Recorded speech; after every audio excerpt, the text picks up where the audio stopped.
Hello every one. Victers ചാനലിൽ +1 political science മൂന്നാമത്തെ എപ്പിസോഡിൽ എന്തെല്ലാം കാര്യങ്ങളാണ് ഡിസ്കസ് ചെയ്തത്, അതുപോലെ തന്നെ നോട്ട്സും അസൈൻമെൻറ്റ്സും എന്തെല്ലാമാണ് എന്ന് നോക്കാനാണ് നമ്മൾ ഈ ഒരു വീഡിയോയിൽ വന്നിട്ടുള്ളത്. So constitution why and how എന്ന ചാപ്റ്ററാണ് നമ്മളിപ്പോൾ പഠിച്ചുകൊണ്ടിരിക്കുന്നത്. ഇന്ന് നമ്മൾ ആദ്യം അതിൽ തന്നെ ഡിസ്കസ് ചെയ്യാൻ പോകുന്ന topic what is a constitution എന്ന ടോപ്പിക്കാണ്.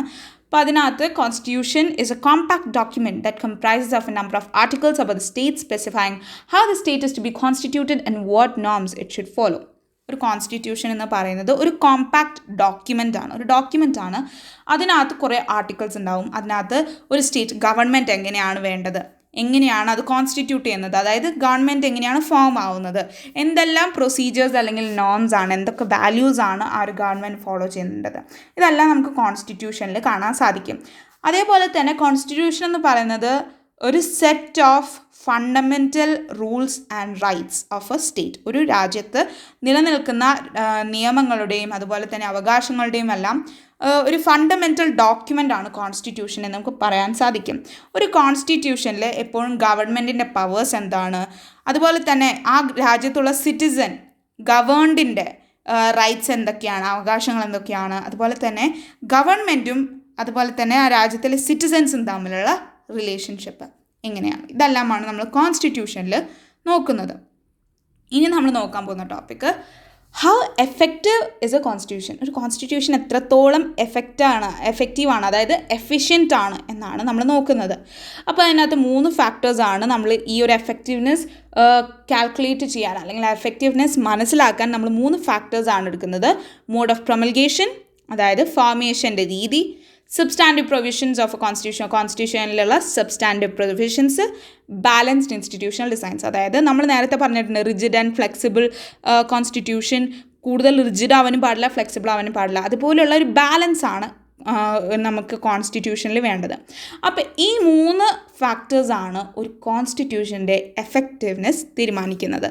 അപ്പോൾ നമ്മൾ ആദ്യം ഇതിനകത്ത് ഡിസ്കസ് ചെയ്യാൻ പോകുന്നത് മോഡ് ഓഫ് പ്രൊമൽഗേഷൻ. ഇപ്പോൾ മോഡ് ഓഫ് ഫോർമേഷൻ എന്നാണ് മോഡ് ഓഫ് പ്രൊമൽഗേഷൻ്റെ അർത്ഥം. അപ്പോൾ ചില രാജ്യങ്ങളിൽ നമുക്കറിയാം കോൺസ്റ്റിറ്റ്യൂഷൻ ഫെയിലിയർ ആവുന്നുണ്ട്. ആ ഒരു ഫെയിലിയറിന് എന്താണ് കാരണം? Less acceptable to the people. എന്താണ് പീപ്പിൾ അത് അക്സെപ്റ്റ് ചെയ്യാത്തതെന്ന് ചോദിച്ചു കഴിഞ്ഞാൽ കൂടുതൽ ഫേമസ് അല്ലാത്ത അല്ലെങ്കിൽ അക്സെപ്റ്റബിൾ അല്ലാത്ത ലീഡേഴ്സ് ആയിരിക്കും ഈ ഒരു കോൺസ്റ്റിറ്റ്യൂഷൻ നിർമ്മിച്ചിട്ടുണ്ടാവുക. ഫോർ എക്സാമ്പിൾ മിലിറ്ററി ഓഫീസേഴ്സ്, അവരുടെ ഇൻട്രസ്റ്റിനനുസരിച്ചിട്ടായിരിക്കും കോൺസ്റ്റിറ്റ്യൂഷൻ എഴുതുന്നത്. അത് ചിലപ്പോൾ സിറ്റിസൻസിനെതിരായിരിക്കും. അതുകൊണ്ട് തന്നെ സിറ്റിസൺ ആ ഒരു കോൺസ്റ്റിറ്റ്യൂഷൻ അംഗീകരിക്കില്ല and it will lead to a failure of constitution. പക്ഷെ ചില രാജ്യങ്ങളിൽ വളരെ വലിയൊരു നാഷണൽ മൂവ്മെൻറ്റിന് ശേഷമായിരിക്കും കോൺസ്റ്റിറ്റ്യൂഷൻ ഡ്രാഫ്റ്റ് ചെയ്യുന്നത് വളരെ ഫേമസും വെൽ അക്സെപ്റ്റഡ് ആയിട്ടുള്ള ലീഡേഴ്സ് ആയിരിക്കും. For example India, north Africa, അതുപോലുള്ള രാജ്യങ്ങളിലെല്ലാം വളരെ ഫേമസ് ആയിട്ടുള്ള അക്സെപ്റ്റഡ് ആയിട്ടുള്ള ലീഡേഴ്സാണ് കോൺസ്റ്റിറ്റ്യൂഷൻ തയ്യാറാക്കിയിട്ടുള്ളത്. അതുകൊണ്ട് തന്നെ കോൺസ്റ്റിറ്റ്യൂഷൻ വെൽ ആക്സെപ്റ്റഡ് ആവുകയും അതുപോലെ തന്നെ ജനങ്ങളെല്ലാവരും ഇരു കൈ നീട്ടി ആ ഒരു കോൺസ്റ്റിറ്റ്യൂഷനെ പാലിക്കുകയും സ്വീകരിക്കുകയും ചെയ്യുന്നു. അപ്പോഴാണ് ആ ഒരു കോൺസ്റ്റിറ്റ്യൂഷൻ സക്സസ്ഫുൾ ആവുന്നത്. അപ്പം ഇന്ത്യയിൽ നമുക്കറിയാം നാഷണൽ മൂവ്മെൻറ്റ് എന്നതിനെ ഫോളോ ചെയ്തിട്ട് മെമ്പേഴ്സ് ഓഫ് ദ കോൺസ്റ്റിറ്റ്യൂവൻ്റ് അസംബ്ലീനെ നമ്മൾ സെലക്ട് ചെയ്തു. ആ ഒരു കോൺസ്റ്റിറ്റ്യൂവൻ്റ് അസംബ്ലിയിലെ ലീഡേഴ്സ് നമുക്ക് വെൽ ആക്സെപ്റ്റഡ് ആയിട്ടുള്ള ലീഡേഴ്സ് ആയിരുന്നു ഉണ്ടായിരുന്നത്. അതുകൊണ്ട് തന്നെ കോൺസ്റ്റിറ്റ്യൂഷൻ ഇസ് സ്റ്റിൽ അക്സെപ്റ്റഡ്. അവർ നിർമ്മിച്ച കോൺസ്റ്റിറ്റ്യൂഷനാണ് ഇപ്പോഴും ഇന്ത്യയിൽ വളരെയധികം അക്സെപ്റ്റഡ് ആയിട്ട് നിൽക്കുന്നത്. അപ്പോൾ ഇനി നമ്മൾ നോക്കേണ്ടത് what is A constituent assembly എന്താണ് എന്നാണ് നമ്മൾ മനസ്സിലാക്കേണ്ടത്. ഇപ്പോൾ 6 ഡിസംബർ 1946 കോൺസ്റ്റിറ്റ്യൂവൻ്റ് അസംബ്ലി ഫോം ആവുന്നത്. ഇത് കോൺസ്റ്റിറ്റ്യൂവൻ്റ് അസംബ്ലി ഫോം ആവുന്നത് ക്യാബിനറ്റ് മിഷൻ പ്ലാനിൻ്റെ ഇൻസ്ട്രക്ഷൻസ് അനുസരിച്ചിട്ടായിരുന്നു. 2 രീതിയിലുള്ള ഏരിയാസാണ് നമുക്കുണ്ടായിരുന്നത്. That is province and princely states. അപ്പോൾ ഈ പ്രൊവിൻസിൽ നിന്നും പ്രിൻസ്ലി സ്റ്റേറ്റ്സിലേക്കും നമ്മൾ സീറ്റ്സ് അലോട്ട് ചെയ്തിരുന്നു. ഈ സീറ്റ്സ് അലോട്ട് ചെയ്തിരുന്നത് പോപ്പുലേഷൻ്റെ പ്രൊപ്പോർഷൻ അനുസരിച്ചിട്ടായിരുന്നു. അതായത് 1:10 lakh 10 lakh ആൾക്കാർക്ക് ഒരു ആൾ എന്ന രീതിയിലായിരുന്നു ഈ പ്രൊപ്പോർഷൻ. അതുകൊണ്ട് തന്നെ 10 lakh പീപ്പിളിന് ഒരു സീറ്റ് എന്ന രീതിയിലായിരുന്നു നമ്മൾ സീറ്റ്സ് അലോട്ട് ചെയ്തിരുന്നത്.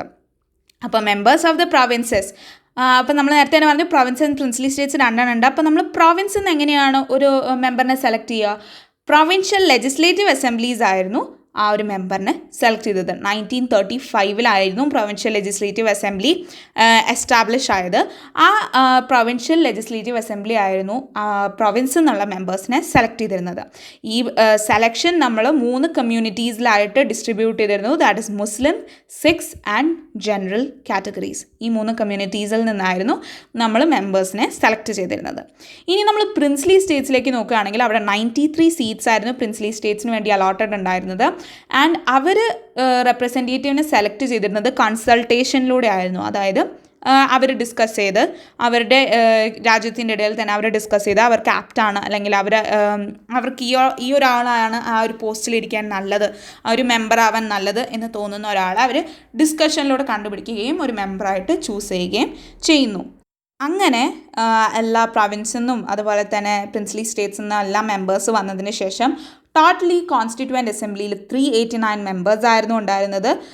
292 ബ്രിട്ടീഷ് ഇന്ത്യൻ പ്രൊവിൻസസ് മെമ്പേഴ്സ് ആയിരുന്നു ഉണ്ടായിരുന്നത്. ബ്രിട്ടീഷ് ഇന്ത്യൻ പ്രൊവിൻസസിൽ നിന്നുള്ള മെമ്പേഴ്സ് ആയിരുന്നു 292. പ്രിൻസ്ലി സ്റ്റേറ്റ്സ് എന്ന 93. Special places like Delhi, Ajmer, Coorg എന്ന സ്ഥലങ്ങളിൽ നിന്നും 3 റെപ്രസെൻറ്റേറ്റീവ്സ് ആൻഡ് ബലൂചിസ്ഥാനിൽ നിന്ന് ഒരു മെമ്പർ. അങ്ങനെയായിരുന്നു നമുക്ക് 389 members in the constituent assembly totally കിട്ടിയത്. ഈ കോൺസ്റ്റിറ്റ്യൂവൻ്റ് അസംബ്ലി ആദ്യമായിട്ട് മീറ്റ് ചെയ്യുന്നത് 9th December 1946 ആ ഒരു മീറ്റിങ്ങിൽ ഫസ്റ്റ് ടെമ്പററി ചെയർമാൻ ആയിട്ടുണ്ടായിരുന്നത് ഡോക്ടർ സച്ചിദാനന്ദ സിൻഹ ആയിരുന്നു. അദ്ദേഹത്തിന് ചൂസ് ചെയ്യാൻ കാരണം ആ ഒരു കോൺസ്റ്റിറ്റ്യൂവൻ്റ് അസംബ്ലിയിലുള്ള ഏറ്റവും എൽഡർ ആയിട്ടുള്ള ഒരാളായിരുന്നു സച്ചിദാനന്ദ സിൻഹ. അതുകൊണ്ട് തന്നെ ഡോക്ടർ സച്ചിദാനന്ദ സിൻഹ ആയിരുന്നു ടെമ്പററി ചെയർമാൻ. അത് കഴിഞ്ഞിട്ട് 11th December 1946 ആ ഒരു ഫസ്റ്റ് മീറ്റിങ്ങിൽ തന്നെ 11th December 1946 doctor Rajendra Prasad permanent chairman ആവുകയും HC മുഖർജി വൈസ് ചെയർമാൻ ആവുകയും ചെയ്തു. ഈ ഒരു ഫസ്റ്റ് മീറ്റിംഗ് പിന്നെ എൻഡ് ചെയ്തത് 23rd December 1946 ഈ ഒരു ഫസ്റ്റ് മീറ്റിങ്ങിൻ്റെ ഏറ്റവും മേജർ ഗോൾ എന്ന് പറയുന്നത് ഒബ്ജക്റ്റീവ് റെസൊല്യൂഷൻ ആയിരുന്നു. ആ ഒരു ഒബ്ജക്റ്റീവ് റെസൊല്യൂഷൻ പ്രസൻറ്റ് ചെയ്തത് ജവഹർലാൽ നെഹ്റു ആണ് ഓൺ 13th December 1946. ഇത് constituent assembly objective resolution constituent assembly accept ചെയ്തത് 22nd January 1947. അപ്പോൾ ഇത്രയും കാര്യങ്ങളാണ് നമ്മൾ ആ ഒരു കോൺസ്റ്റിറ്റ്യൂവൻ്റ് അസംബ്ലിയെക്കുറിച്ച് പഠിക്കുന്നത്. ഇനി നമ്മൾ നോക്കാൻ പോകുന്നത് വാട്ട് ഈസ് ഒബ്ജക്റ്റീവ് റെസൊല്യൂഷൻ ആണ്. സോ ഒബ്ജക്റ്റീവ് റെസൊല്യൂഷനിൽ നമ്മൾ പ്രധാനമായിട്ടും 8 കാര്യങ്ങളാണ് നോക്കുന്നത്. 8 ഫാക്ടേഴ്സാണ് ഒബ്ജക്റ്റീവ് റെസൊല്യൂഷനുള്ളത്. India is an independent sovereign republic. India shall be a union. Territories of Indian union shall be autonomous units. All powers and authority shall flow from the people.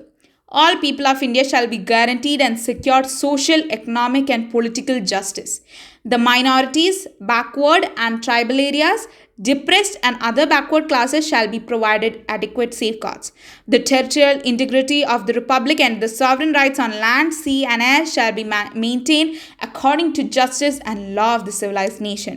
Promotion of world peace and welfare of mankind. ഇങ്ങനെ 8 ഫാക്ടേഴ്സാണ് നമ്മൾ objective റെസൊല്യൂഷനിൽ പഠിക്കുന്നത്. ഒന്നാമത്തെ, India ഒരു independent sovereign റിപ്പബ്ലിക്കാണ്. അതായത് ഇന്ത്യക്ക് പുറത്തുനിന്നുള്ള ഒരാൾക്ക് ഇന്ത്യയുടെ മേലെ അധികാരം ഇല്ല. ഇന്ത്യയിലുള്ള സിറ്റിസൺസാണ് ഇന്ത്യയെ ഭരിക്കുന്നത്. അല്ലാതെ ഇന്ത്യക്ക് പുറത്തുള്ള ഒരു രാജ്യത്തിനും അല്ലെങ്കിൽ ഒരു ആൾക്കും ഇന്ത്യയുടെ മേലെ ഒരു ഡിക്റ്റേറ്റർഷിപ്പ് എന്ന പോലെ ഒരു അധികാരവും നമ്മൾ കൊടുക്കുന്നില്ല. India shall be a union. India ഒരു യൂണിയനാണ്. Territories of Indian union shall be autonomous units.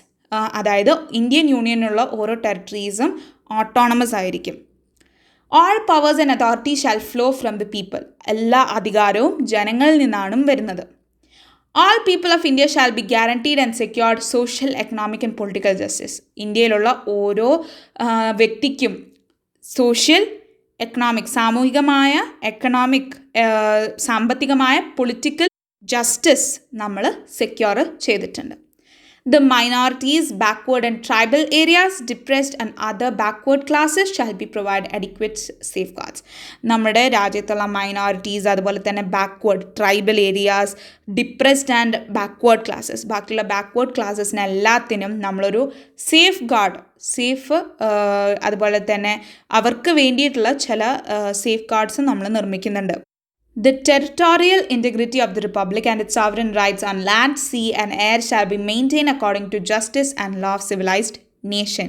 അതായത് ഇന്ത്യൻ റിപ്പബ്ലിക്കിൻ്റെ ടെറിട്ടറി അവരുടെ ഭരണത്തിനടിയിൽ, അവരുടെ അധികാരത്തിനടിയിലാണ് വരുന്നത്. നമ്മൾ നേരത്തെ പറഞ്ഞ പോലെ തന്നെ പുറത്തുനിന്നുള്ള ഒരു ആൾക്കോ അല്ലെങ്കിൽ ഒരു രാജ്യത്തിനോ അതിന് ആക്സസ് ചെയ്യാൻ അല്ലെങ്കിൽ കൈവശപ്പെടുത്താൻ സാധിക്കില്ല.